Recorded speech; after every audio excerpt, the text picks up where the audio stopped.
Error mga ka-JJR, ayan, ink box full. Ayan, ang gagawin natin, hindi na makapag-print to si sir eh. Hindi na daw makapag-xerox, photocopy, scan. Kaya ang gagawin natin, alisin natin yung error na yun na yan, no? Alisin natin yan.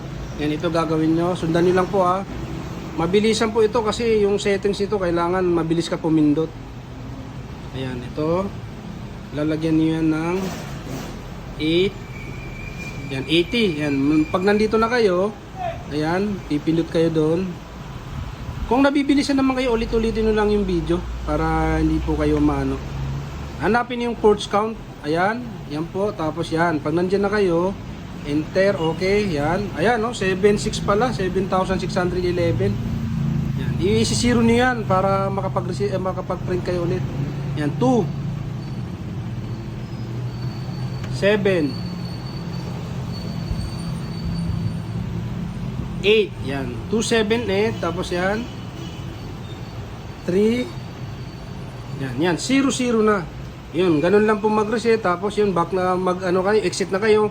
99, exit. Ayan. Makikita nyo, mawawala na yung error dyan. Yan, please wait. Tapos yun, normal na po siya. Ayan, pwede na kayong mag-print. Ayan. Kaya yun, ganun lang po mag-reset nito.